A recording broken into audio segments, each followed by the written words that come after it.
Oke, hari ini kita membahas value to thrive ya. Nanti ini akan ditanyakan waktu itu Hakim sama Hasian. Hafiz nanya, apakah malabsorpsi? Nanti ada kita jelaskan mengenai malabsorpsi pada kuliah ini. Jadi failure to thrive atau bahasa lain gagal tumbuh. Ini nanti banyak yang dari gizi anak juga kan mungkin membahas ini juga. Tapi ini saya bahas dari perspektif gastro ya. Di gastro juga membahas masalah ini karena hampir semua makanan nutrisi kan masuknya dari gastro, dari saluran cerna. Kecuali misalnya pada pasien-pasien sakit baru nutrisi itu bisa pakai parenteral ya. Nah, kalau misalnya pun pakai NGT juga masih enteral, itu masih enteral feeding. Itu masih juga memakai saluran cerna. Nah, ini mengulang kaji aja tumbuh ya. Jadi ada tumbuh, ada berkembang. Kalau tumbuh tentunya makin besar ya. Ini ibarat pohonnya tambah tinggi. Itu kita tumbuh. Jadi kalau kita ukur bisa berat badan, kemudian panjang badan. Kita bilang panjang badan kalau di bawah 2 tahun. Kalau di atas 2 tahun udah kita sebut tinggi badan. Kemudian tinggi badan di atas 2 tahun, kemudian ada lingkar kepala. Ini yang parameter umum kita pergunakan. Sementara kalau development, kalau tadi pohon dia berbuah. Tentunya kalau di manusia,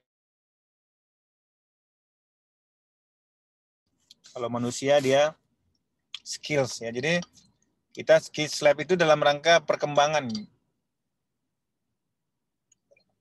Tentunya bukan pertumbuhan ya. Oke, jadi development salah satu ada skill. Nah, apa bedanya? Ini mulai masuk ke permasalahan, tadi kan failure to thrive judulnya. Apa bedanya dengan gangguan gizi atau malnutrition atau kurang gizi? Nah, kalau kita periksa, ini bedanya cara pengukuran, waktu pengukuran. Jadi kalau misalnya kita ada pasien kita periksa misalnya 1 kali datang ke tempat kita hanya bisa bilang dia malnutrisi, gizi buruk, gizi kurang dan lain-lain. Tapi kalau dia datang bulan ini, bulan depan datang lagi, bulan gitu berulang, tetap dia status gizinya jelek, itu kita bilang failure to thrive ya. Jadi ini dari waktu, tentunya kalau yang 1 kali periksa kita bisa sebut hanya malnutrisi. Ini gambarnya, tentunya di bagian gizi ada normal, wasted, stunted. Nanti masalah stunted ini di blog GDS ya, itu udah dibahas lah, jadi nggak usah ini hanya mengingatkan kaji bahwa ada normal, ada wasted, kurus, ada stunted, dia pendek. Kemudian ini angka-angka Waterloo classification, kita kan udah banyak memegang misalnya WHO, kemudian CDC ya, ternyata masih ada Waterloo classification ya. Yang ini jarang-jarang dipakai. Di ini yang disebut ada normal, wasted, stunted. Kalau WHO kan nggak begitu gamblang membahas ini. Ini tadi sama, failure to thrive, tentunya gangguan pertumbuhan. Jadi pertumbuhan dalam beberapa kali kunjungan, itu namanya failure to thrive.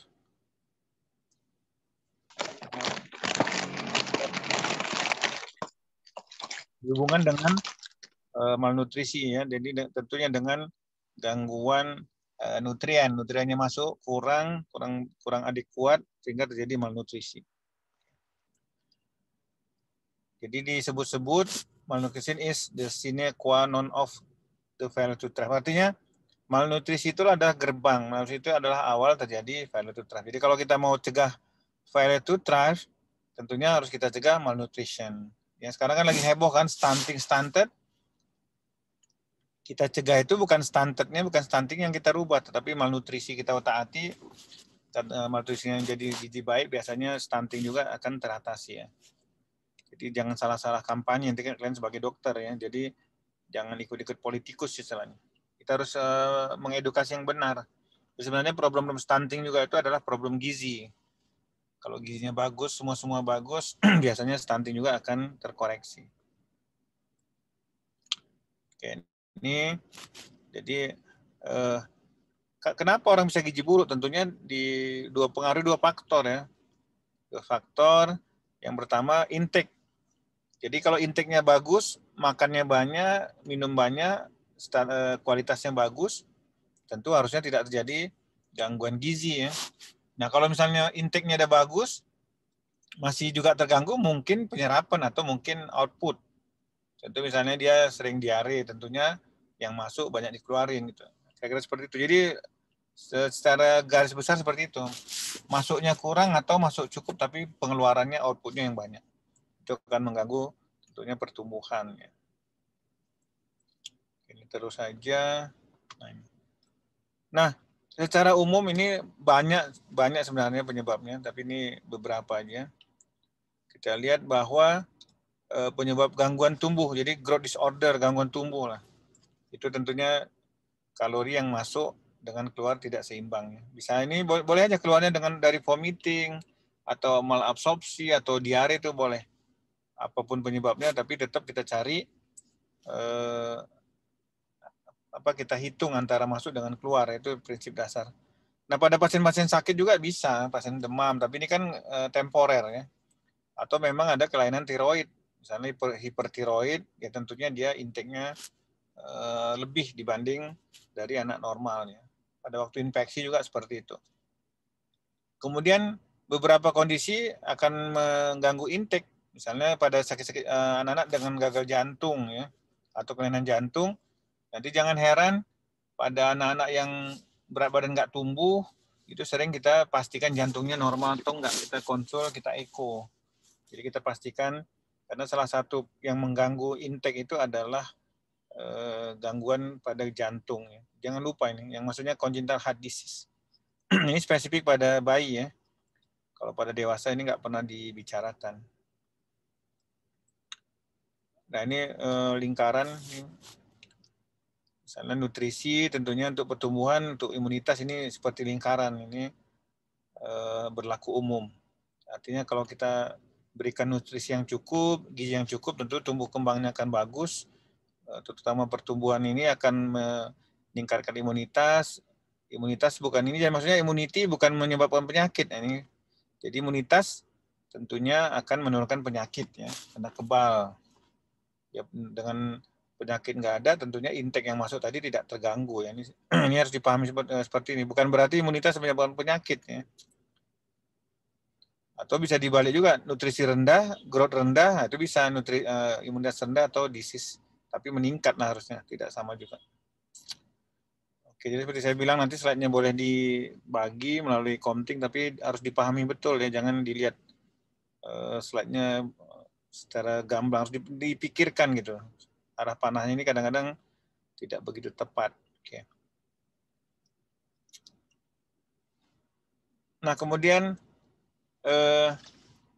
komplikasi terhadap massa tubuh, body lean body mass ini juga.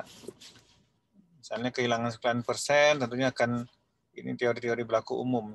Kalau misalnya kehilangan sampai 40%, biasanya bisa meninggal. Tapi biasanya pun yang gizi buruk itu kan meninggalnya, pasien-pasien kita gizi buruk, kematian itu meninggal bukan karena langsung gizi buruk ya, biasanya komplikasinya. Bisa terutama infeksi, terutama infeksi paru ya, pneumonia. Oke, ini tadi sama, kalau imunitas rendah tentunya akan mudah terinfeksi. Nah, ini di slide ini, kalau kita mau mencegah gangguan gizi, mau mencegah gagal tumbuh tadi, failure to thrive, salah satu yang kita kontrol ada infeksi. Yang paling mungkin kita kontrol adalah measles, campak ya. Artinya apa? Artinya kampanye vaksin campak ini harus diberesin. Jadi cakupan campak itu harus benar, karena campak ini kalau kena menyerang bayi atau anak, dia gampang terjadi gangguan gizi ya. Karena ini biasanya pasiennya bisa nggak mau makan, demam, diare dan lain-lainnya. Ini makanya salah satu upaya kita adalah meningkatkan cakupan imunisasi campak. Kalau sekarang misalnya campak nggak ada, dia gabung MR, measles, rubella ya. Kadang-kadang beberapa tempat vaksin campak itu tidak ada yang tunggal, jadi kita boleh kasih vaksin MR gabungan. Ini terus saja, ini pelajaran di HIS, imunologi. Kita terus aja. Oke, nah ini bagaimana failure to thrive itu yang dihubungkan dengan disfungsi usus saluran cerna. Nah, tentunya keseimbangan antara dua hal, masuk kurang atau banyak keluar, jadi intake. Jadi tetap gitu, intake dan keluar, itu yang kita kontrol. Jadi sebagai dokter logikanya kita lihat pasien kita gangguan gizi atau failure to thrive, lihat masuknya cukupkah. Kalau nanti cukup masuk, keluarnya nggak ada, mungkin kualitas yang masuk gitu. Jadi logikanya kan berjalan dia. Mungkin misalnya dapat ASI aja, ternyata nggak tumbuh dia. Mungkin ASINya kualitasnya rendah gitu ya. Atau dibilang makan banyak, tapi kualitas makanan juga di zaman susah sekarang ini bisa aja orang pun daya belinya berkurang. Bisa aja dia bilang makan banyak, tetapi kita sebagai dokter, kalau kita hitung-hitung kalorinya juga masih di bawah ya. Oke, dan tentunya zaman sekarang kita banyak di rumah, tapi banyak yang sakit juga, malah di rumah nggak keluar-keluar, malah banyak yang demam juga akan banyak butuh kalori ya. Seperti kalian ini sekarang kan gitu. Kalau dulu kita kuliah normal, offline nggak mungkin kita sambil kuliah bisa makan segala macam. Sekarang kita kuliah bisa santai-santai, bisa sambil tidur-tiduran misalnya, sambil ngemil, kan nggak ada yang tahu kan. Pura-pura matiin kamera misalnya, sinyalnya nggak bagus sinyal, nah, ya sambil makan. Ini increase need ya, termasuk peningkatan kebutuhan ya. Nah, ini ada dua istilah gangguan digesti. Jadi ada maldigestion, ada malabsorpsi. Nanti kita akan jelasin. Jadi pelan-pelan supaya ngerti. Kapan kita sebut dia maldigesti, kapan dia malabsorpsi ya. Jadi kapan kita sebut dia intolerans. Ini istilah-istilah yang harus lurus. Kan jarang kalian dengar misalnya alergi laktosa, nggak pernah dengar kan. Yang sering kita sebut-sebut adalah laktosa intoleran. Jarang kita sebut laktosa atau malabsorpsi laktosa itu. Jadi maldigesti dan malabsorpsi. Kita sebut suatu proses makanan, misalnya tadi si hasian, habis dan semua tadi makan siang kan. Makan siang, apa kalau ini lagi lengkap lah, kecuali lagi anak kos atau lagi kuliah mungkin paketnya paket hemat, misalnya ayam penyet, katakanlah ayam penyet makan. Nah, ini. Kapan kita sebut dia berhasil? Kalau misalnya tadi mulai dari nasi, ayam, sayur semua itu dipecah menjadi kecil-kecil sampai dia masuk pembuluh darah atau pembuluh limpa. Nah, kan nggak mungkin dia masuk dalam bentuk nasi, misalnya ayam tadi kita sebutkan pakai telur misalnya, tentunya diserap dalam yang kecil-kecil ya. Dalam kecil-kecil itu tentu misalnya karbohidrat diserap dalam bentuk glukosa ya. Jadi kalau dia sampai nggak glukosa, kita sebut malabsorpsi. Lemak juga gitu, nggak sampai asam lemak, tidak dia kita bilang malabsorpsi lemak. Protein juga gitu. Jadi protein itu harus sampai dalam bentuk asam amino, masuk ke pembuluh darah dan atau pembuluh itu baru kita sebut terjadi absorpsi yang baik ya. Kalau dia terganggu kita sebut malabsorpsi, apalagi dia sampai masuk ke lumen usus.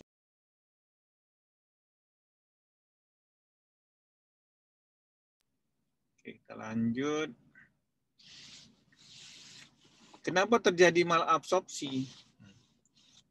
Ini kan ada masuk lagi di sini. Jadi malabsorpsi ada ada lompatnya. Masih bisa dilihat nih, kasihan. Masih dok. Maaf ya, lompat nggak tuh nih slide. Lagi di mobil. Tapi suara mesin nggak terganggu ya, nggak kedengaran ya? Tidak dok. Nggak bersyukur ya. Maaf nih lompat ya. Jadi masa gini lumayan yang bisa gitu, bisa di mobil, kayak kalian bisa di kafe, di mana hati-hati nongkrong, tetap pakai masker. Kadang-kadang alasan sama orang tua kan, Hafiz sama Sasian semua, Mike di cari sinyal, padahal kan nongkrong ya. Itu ya udah, tahu-tahu sama tahu tapi tetap prokes jangan lupa. Nah ini malabsorpsi, salah satu penyebabnya adalah maldigesti. Jadi malabsorpsi kan kita bilang kalau nggak sampai pembuluh darah, tidak sampai pembuluh kelainan saluran dia nggak disebut malabsorpsi. Kemudian penyebab salah satu malabsorpsi adalah maldigesti. Kemudian ada hiperosmotik. Ini tentunya nanti dengan tekanan osmotik ya. Kemudian ada peristaltik yang meningkat. Ini misalnya apa? Peristaltik meningkat, diare, lagi kita diare, lagi demam, peristaltik meningkat itu tentunya bisa malabsorpsi. Nggak terserap, makanya jadi jangan heran. Misalnya kita pernah demam, waktu demam kita diare kan sering kan kita lagi demam kok agak mencret, agak diare itu karena peristaltiknya meningkat ya. Kemudian bisa area absorpsinya berkurang, misalnya pada kasus-kasus usus pendek. Shotgun ini maksudnya misalnya anak seorang bayi tiba-tiba terjadi invaginasi, usus lipat, dioperasi, reseksi, sehingga ususnya jadi pendek. Gitu. Kemudian cedera mukosa, lagi diare, rotavirus kan mukosanya lagi rusak. Ya. Jadi mukosal injury, cedera mukosa, atau misalnya pasien demam, tiba-tiba harus butuh antibiotik berlama-lama, itu kan menyebabkan diare juga, mucosal injury. Itu juga akan menyebabkan malabsorpsi. Ya. Jadi bisa keluar diare ya. Oke. Habis slide-nya nih, ntar yang saya sambung kedua ya. Sampai sini ada pertanyaan?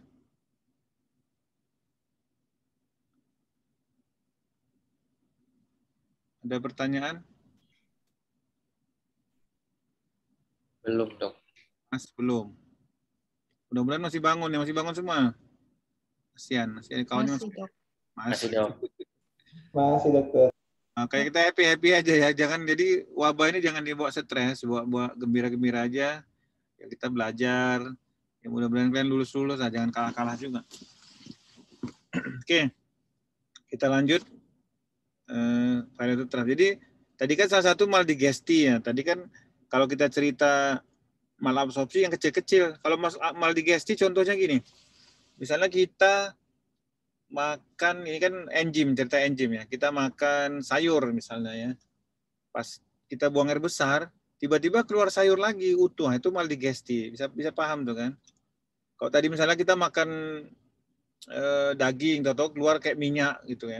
Itu kayak diare, minyak, lengket, dia itu kita buat malabsorpsi, biasanya lemaknya itu. Ya bisa paham ya. Jadi kalau dia maldigesti, enzim besar, dia masih urusan besar. Jadi proses pencernaan itu, habis kita kunyah, kita telan, nah itu enzimnya yang terganggu. Itu kita sebut maldigesti. Bisa terganggu di mana? Intraluminal, di membran, atau intraselular ya.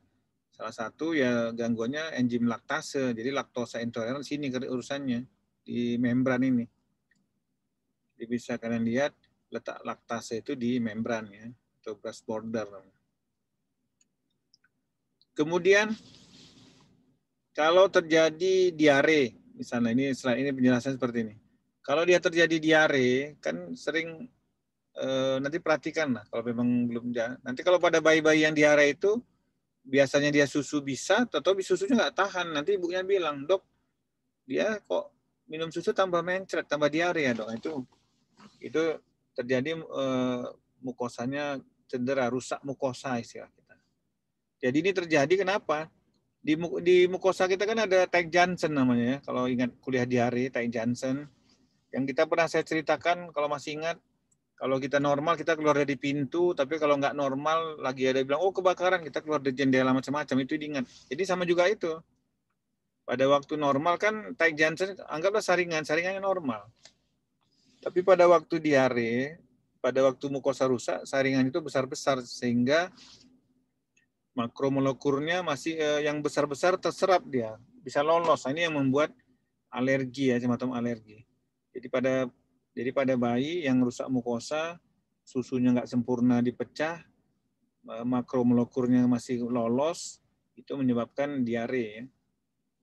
Jadi bisa paham itu, ini sebut-sebut makromolecular absorption. Nanti pada waktu mukosanya sudah membaik, sudah tidak cedera lagi, ini akan diarenya akan susu akan tahan lagi, dia bisa minum susu lagi. Jadi nanti ibunya bilang, dok, susunya udah nggak apa-apa lagi. Itu berarti Tag Johnson-nya sudah membaik ya. Oke. Penyebab rusak mukosa ini sama seperti waktu diare, tentunya memang defisiensi ataupun pemakaian antibiotik ya. Ini sama, nanti boleh diingat-ingat lagi waktu kuliah diare. Jadi sama, antibiotik macam-macam itu akan menyebabkan gangguan mukosa ya. Jadi makanya kalau dia diare penyebabnya virus, jangan kita kasih antibiotik, malah nanti virusnya nggak mati pakai antibiotik, malah mukosa tambah rusak, tambah diare. Akan memperlama penyembuhan. Jadi itu juga kita hindarin ya. Jadi nggak perlu antibiotik. Ada kasus-kasus diare misalnya rotavirus. Oke, jadi konsekuensinya tetap diare, tentunya malabsorpsi, nanti ada protein lusung enteropati. Ini satu lagi terminologi istilah. Kalau biasanya kan anak-anak itu pada anak terjadi kehilangan protein itu kalau ginjalnya bocor ya, misalnya nephrotic syndrome ya. Jadi kebocoran pH ginjal, tapi jangan lupa bahwa ada juga kehilangan protein itu melalui saluran cerna. Itu kita sebut protein losing enteropati. Kemudian jadi kalau dia mukosa rusak ini akan terjadi makroabsorpsi dan satu lagi necrotizing enterocolitis. Ini pada bayi-bayi kecil nanti, pada bayi banyak NEC ya, necrotizing enterocolitis ini pada bayi-bayi kecil nanti dirawat di perinatologi, neonatologi ini akan banyak dibahas itu. Nanti waktu koas ya, koas bisa dilihat. Nah, klasifikasi malabsorpsi macam-macam, bisa substratnya, bisa waktunya, patologi dan macam-macam. Nah, ini kalau kita untuk buat laporan penting, tapi untuk pasien biasanya kita tidak begitu bermakna dia. Ada beberapa yang penting, tentunya karbohidrat, jadi malabsorpsi karbohidrat, protein, lemak, dan akan juga ikutan kalau dia diare, tentunya selain itu kan keluar cairan elektrolit ya. Tentunya nanti kalau vitamin juga akan keluar, apalagi kalau misalnya malabsorpsi lemak, tentunya vitamin-vitamin yang larut dalam lemak akan terganggu absorpsi ya. Ini yang kita pikirkan, lemak ini berhubungan vitamin A, D, E, K juga akan berpengaruh.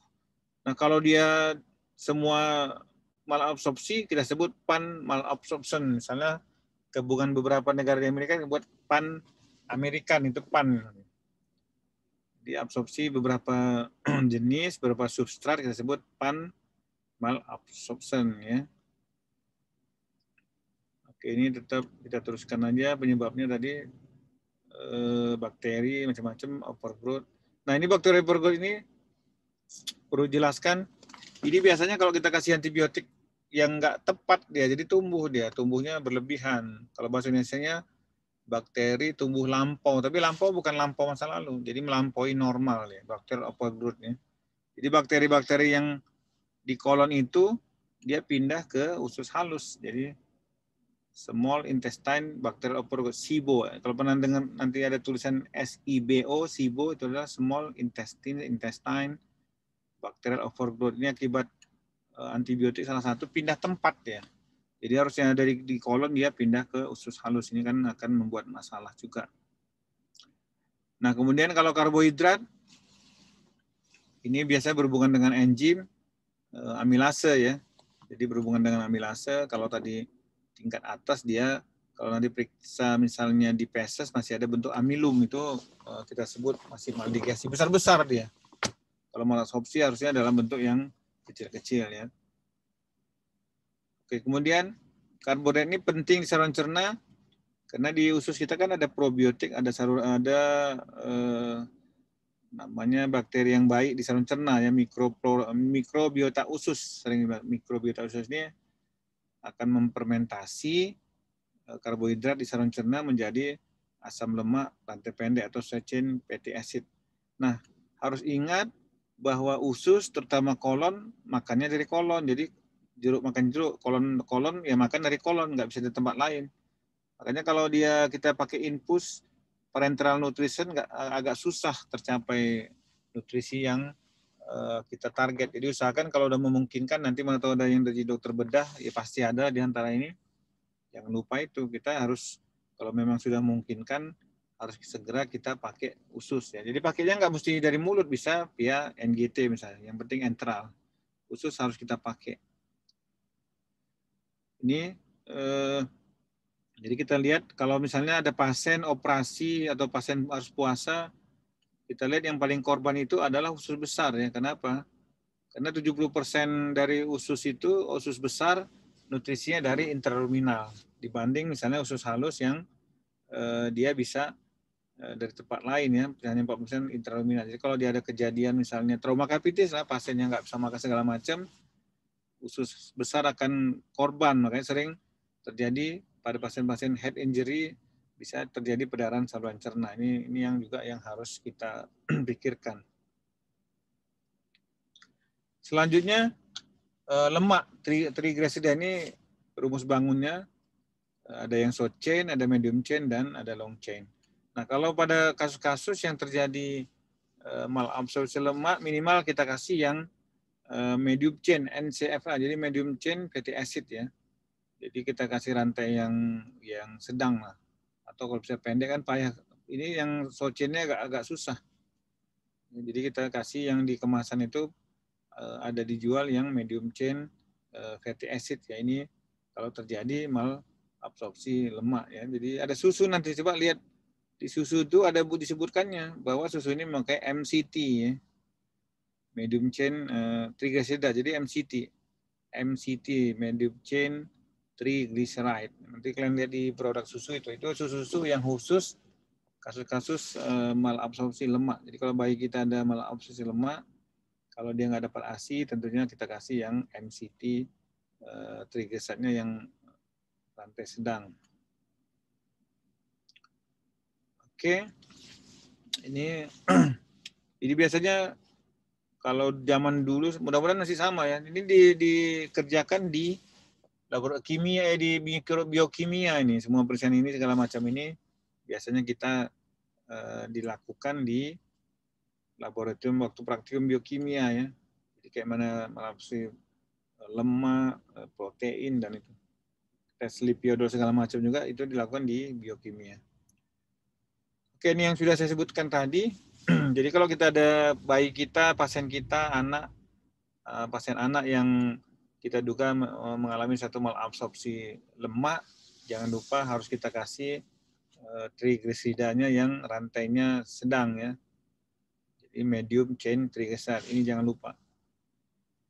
Dia kenapa? Ini karena lebih mudah diserap. Kalau kita kasih yang normal, long chain triglyceride akan terjadi malabsorpsi karena tidak mampuan untuk memecah dan menyerap lemak. Jadi kita kasih yang MCT. Problemnya harga produk ini biasanya susunya agak relatif mahal. Jadi relatif mahal dan susah dicari, apalagi zaman-zaman wabah ini COVID-19 itu sangat-sangat susah kita cari. Nah, bagaimana mendiagnosa satu malabsorpsi? Bisa mikroskop kita lihat aja, PSA-nya lihat dia ya bayangin lemak dikasih air gitu kan, akan berjalan lemaknya di mikroskop, kita lihat di objek glass.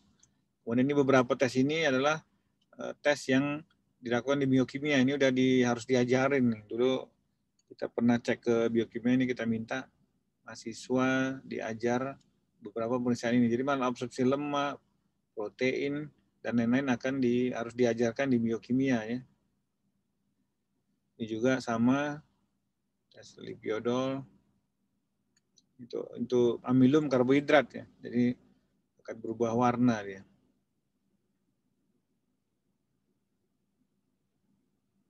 Nah, selanjutnya malabsorpsi ini pembagian ini relatif lah, artinya malabsorpsi akut itu berhubungan dehidrasi, biasa pada diare, dan kronik tentunya yang diare lebih lama ya. Kalau akut, batasan akut kronik itu relatif.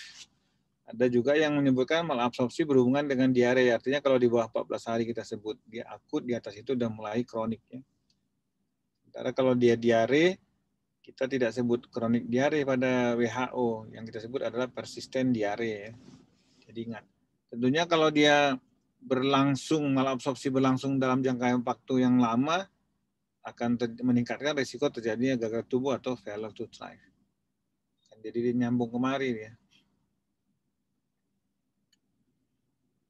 Bagaimana pengobatan malabsorpsi? Tentunya tadi kan salah satu maldigesti kan, problem onji, tentunya kita berikan enzim. Jadi kalau dia tadi makan sayur, masih keluar sayur, itu problemnya enzim, jadi kita kasih enzim pencernaan. Kemudian kalau terjadi infeksi, tentunya infeksi kita atasi ya. Kalau terbukti, artinya udah bukti, kita periksa feses atau kita periksa kultur, ada pertumbuhan kuman, ada sensitivitas, itu boleh diberikan antibiotik untuk mengontrol infeksi. Tentunya kemudian diet ini dikasih formula yang setengah gampang diserap, predigested formula namanya. Jadi bukan yang komplit. Jadi yang predigested yang tetap komplit tapi gampang diserap ya.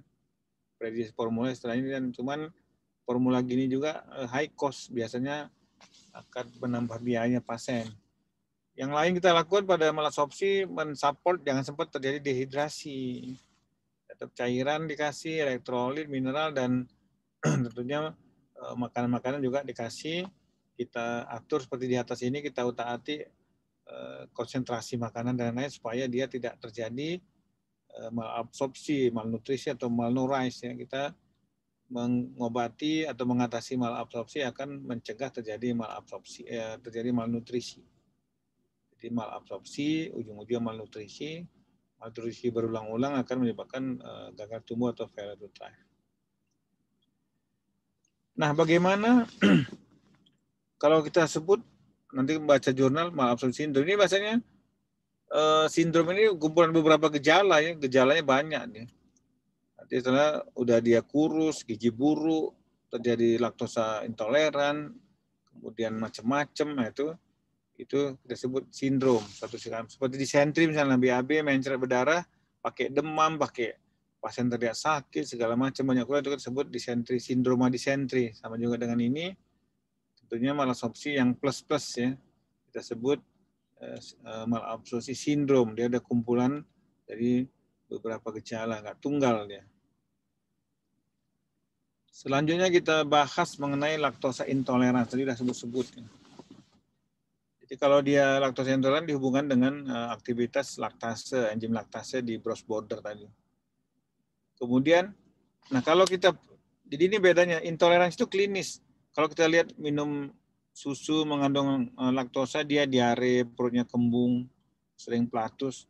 Nah kalau kita, itu secara klinis, itu kita sebut intoleransi. Nah kalau kita buktikan misalnya kita periksa intoleransinya benar, kita ukur dengan alat misalnya tes absorpsi laktosa dan lain, itu kita sebut dengan malabsorpsi. Itu bedanya. Kita sebut malabsorpsi jika intoleransi ini sudah kita buktikan dengan pemeriksaan. Jadi kalau laktosa intoleransi itu adalah diagnosa berdasarkan klinis dan tanda dan gejala saja, tidak ada pemeriksaan yang kita lakukan. Nah, sering bagaimana kalau misalnya terjadi laktosa intoleransi, apakah ASI diteruskan? Karena datanya kita kalau yang tahu pasti bahwa pada susu sapi, susu lembu, ya, dia susu itu mengandung hanya 4% laktosa. Sementara pada ASI ibu itu mengandung laktosa 7%. Jadi kalau bisa bayangin kalau dia laktosa intoleran justru di ASI lebih tinggi dibanding di susu ya. Nah ini anehnya satu lagi ada singa laut ya, sea lion. Ini tidak mengandung laktosa pada ini, kita nggak tahu kenapa. Mungkin aja enzim laktasenya nggak ada gitu ya. Jadi di susunya ibunya itu, susu bukan ibu lah, susunya ibunya si singa laut itu nggak ada laktosanya. Jadi mungkin aja bayinya memang tidak mengandung laktase ini. Jadi dia nggak, kita yang masih belum diteliti dari mana sumber tambahan energi. Kita tahu bahwa energi dari ASI itu salah satu dari laktosa ya. Gula susu itu adalah menyumbang kalori yang cukup besar untuk bayi. Jadi kalau pada susu singa laut nggak ada laktosanya, kita bingung juga dia dari mana karbohidrat. Oke, ini saja. Nah ini laktase defisiensi, lactase defisiensi bisa primer dan sekunder ya. Kalau sekunder ini biasanya penyebabnya rotavirus. Jadi kalau pada rotavirus, rusuk mukosa bisa terjadi laktosa intoleran yang ya sekunder sementara deh. Nanti kalau begitu mukosanya bagus, laktosa intolerannya akan sembuh ya. Beda kalau misalnya dia memang yang primer, dia udah dari sononya, dari lahir udah bawaan dia bahwa enzim laktasenya itu sangat-sangat kurang. Oke, jadi kalau di usus terjadi absorpsi laktosa, jadi laktosa intoleran, laktosa tidak diserap, tentu akan membuat beban osmotik. Ya. Jadi jangan heran kalau misalnya contoh kita minum teh manis pekat, artinya gulanya banyak, kita bisa diare karena beban osmotik. terlampau manis akan terjadi beban osmotik. Ini juga kalau dia laktosa itu nggak diserap akan terjadi beban, menambah beban osmotik di lumen usus ya. Akan terjadi diare. Nah, kalau terjadi itu, kalau kita misalnya periksa fesesnya, setul tinjanya akan asam ya, karena ini sisa-sisa tadi yang tidak terserap ini akan mengeluarkan asam, hidrogen, akan terserap, akan keluar dari feses, kita tes ke talamus, dia pH-nya akan menurun, berarti asam. Itu juga yang membuat anusnya juga lecet ya. Jadi kalau fesesnya asam, pada laktosa intolerance akan terjadi anus yang lecet atau kemerahan.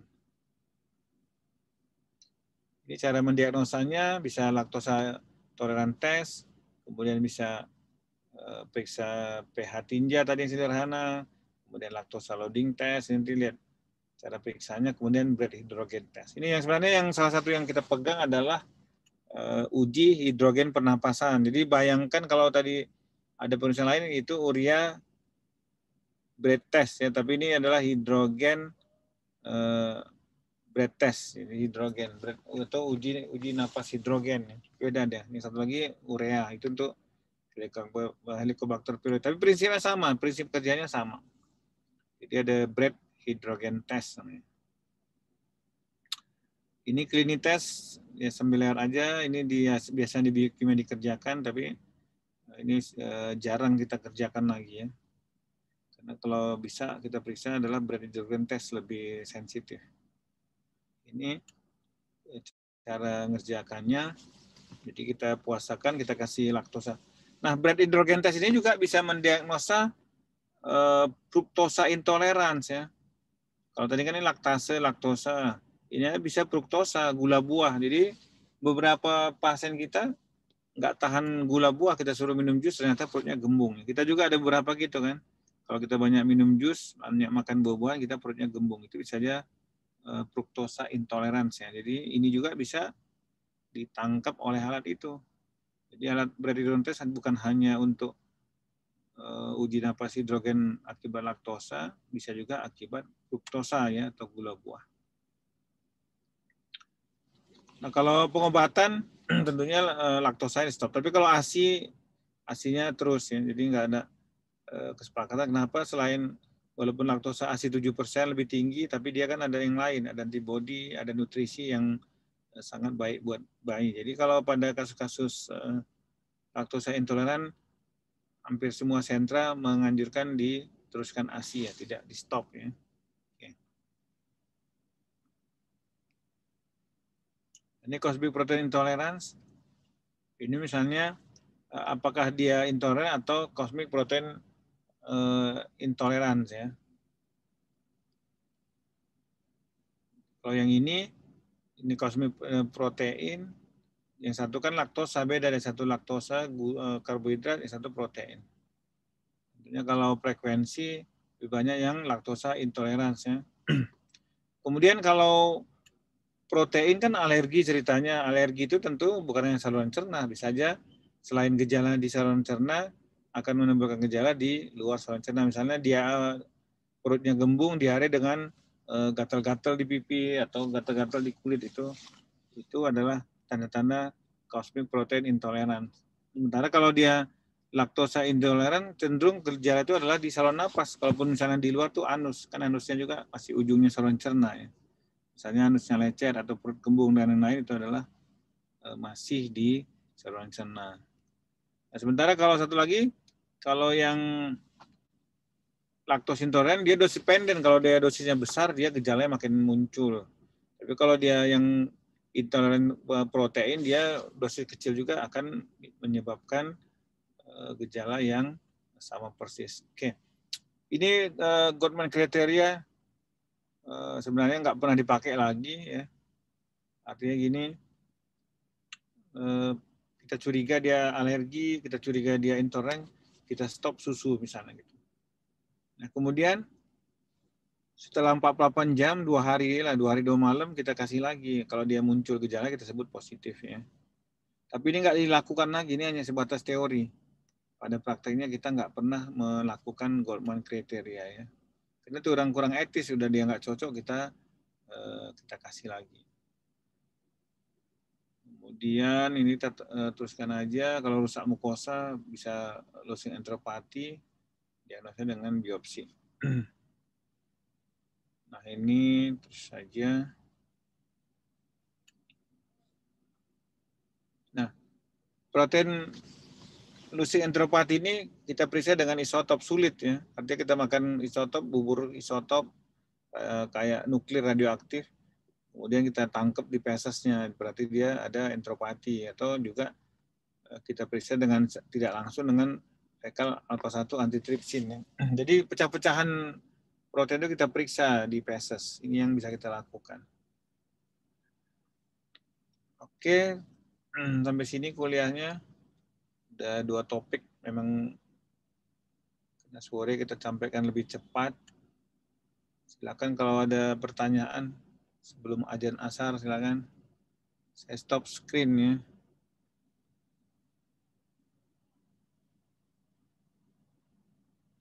Silakan yang masih bangun kalau mau bertanya. Izin bertanya, dokter. Grace, ya Grace. Iya dok, saya ingin bertanya dok untuk cara membedakan cow's milk protein intolerance sama lactose intolerance gimana ya dok? Apakah kita tes dengan pemberian susu sapi sama laktosa gitu dok?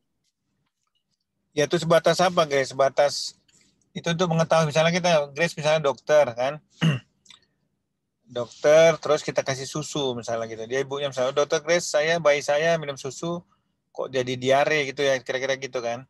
Nah kita mau lihat nih, apakah dia laktosa intoleran atau itu.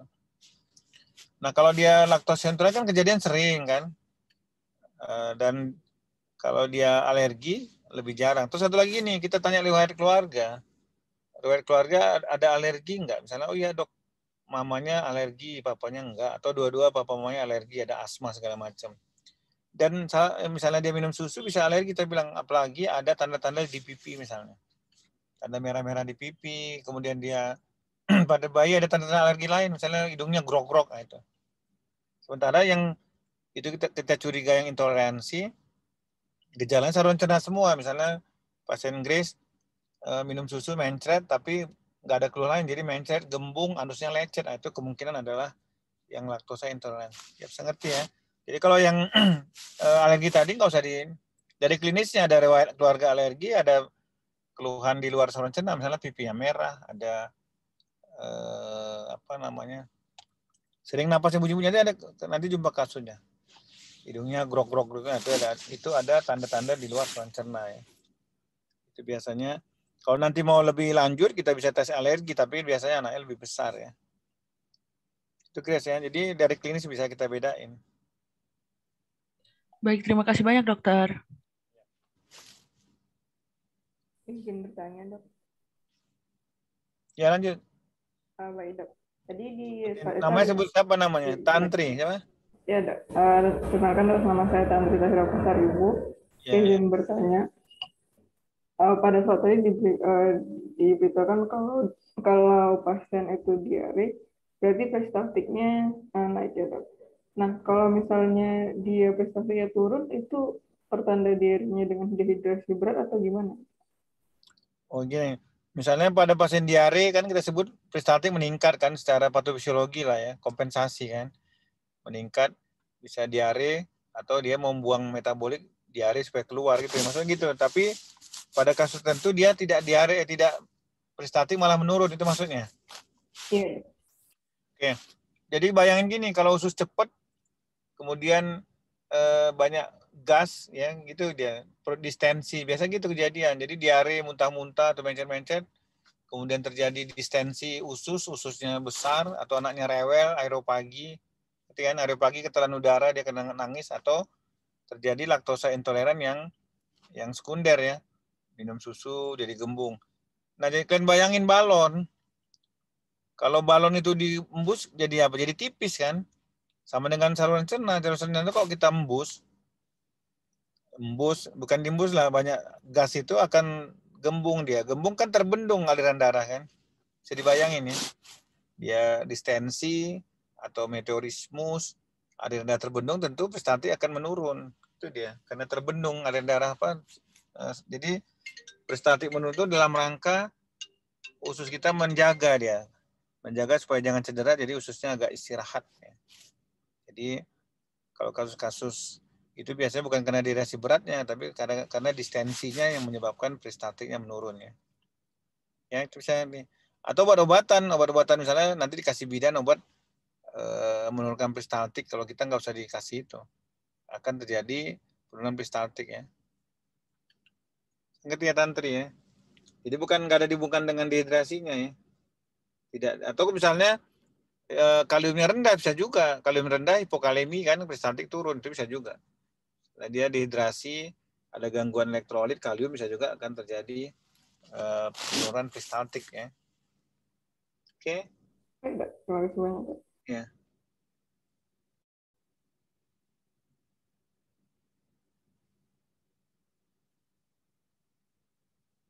Ada yang lain? Pas.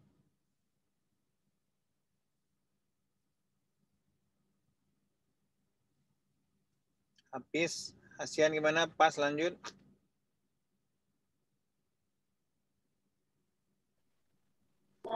Izin bertanya, Dok. Ya. Siapa yang namanya? Dewi Masita. Dr. Masita ikut juga? Itu Enggak, Dok. Hasian, Ini Hasian, Dok. Pas ya. Oh, ini dia terkotak. Coba siapa yang ngomong? Ini kan mau di laptop kadang nggak muncul ya. Siapa yang bertanya? Sylvia, Dok. Oh, ini Sylvia muncul ya. Silakan. Izin bertanya, Dok. Untuk pemberian susu formula, Dok, kalau misalnya dikasihnya di bawah 1 tahun, Dok, itu apakah selalu bayinya mengalami alergi susu sapi atau enggak selalu ya, Dok? Terima kasih, Dok. Enggak selalu dia enggak. Jadi kan ada angka-angkanya, misalnya kejadian di Indonesia yang alergi susu sapi misalnya 30% kan. Tapi satu lagi yang diingat, alergi susu sapi itu juga diikuti dengan alergi soya. Jadi kan kalau misalnya kita kasih susu mengandung soya juga 30% dari kasus itu akan alergi juga, jadi hati-hati ya. Jadi yang perlu kita kerjakan ikut SOP, jadi yang ikut rekomendasi WHO atau IDAI bahwa pada pasien-pasien bayi kita lah, pada bayi itu diusahakan ASI 6 bulan ya. Sylvia 6 bulan ASI baru boleh MPASI. Itu dalam rangka menurunkan alergi juga. Jadi kalau kita misalnya makin sering kasih ASI 6 bulan, kita kenalkan pelan-pelan makanan padat dan tentunya termasuk protein, itu akan menurunkan resiko alergi. Ada penelitian juga kalau kita lambatkan sampai setahun, dia bilang alergi juga menurun, tapi ternyata beberapa penelitian menyebutkan bahwa sebaiknya protein itu dikenalkan usia 4 bulan. Nah, itu ini mulai digugat lagi. Asiklus kan 6 bulan, tapi beberapa penelitian bilang kalau 6 bulan kelamaan, jadi 4 bulan. Nah, ini juga masih diperdebatkan. Jadi artinya yang kita pegang adalah ASI 6 bulan itu akan menurunkan resiko alergi ya. Saya ngerti ya, Sylvia. Jadi yang buru-buru susu tambahan ya, MPASI juga jangan buru-buru. Oke. Baik, Dok. Terima kasih, Dok.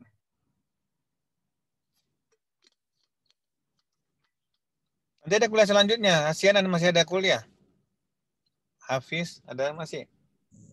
Tidak ada, Dok. Terakhir ya? Ya, Dok. Oh ya. Nanti kapan-kapan di waktu koas nanti ketemu kan, mudah-mudahan semua lancar, bisa koas ketemu. Mudah-mudahan bisa offline ya. Nanti kalau ada kasus-kasus diare kan bisa belajar langsung. Nanti kita di ruangan rumah sakit ada Malik, USU, kalau ada pasien-pasien. Jadi bisa melihat, misalnya di tutorial itu ada kasus, itu kan kasus tutorial itu kasus-kasus yang sebenarnya. Jadi bisa kalian lihat, jadi bukan bentuk lagi narasi, bentuk ini misalnya perut gembung seperti ini, nanti tadi peristaltik yang ditanya tadi menurun, kan bisa kita dengar kan. Peristaltiknya, oh ini yang kita maksud dengan turun, ini yang normal. Oke ya, sampai sini udah mau azan. Kapan-kapan boleh diskusi kalau di waktu koas, penting walaupun atau pada kesempatan boleh tanya masalah terutama gastro, hepatologi anak ya. Nanti slide-nya boleh dimintakan nanti melalui Hafiz dan Hasian ya berdua ya. Jadi, tolong di-share ke kawan-kawannya. Oke, kita tutup kuliah ya Hafiz, Hasian dan semua. Baik, Dok. Dan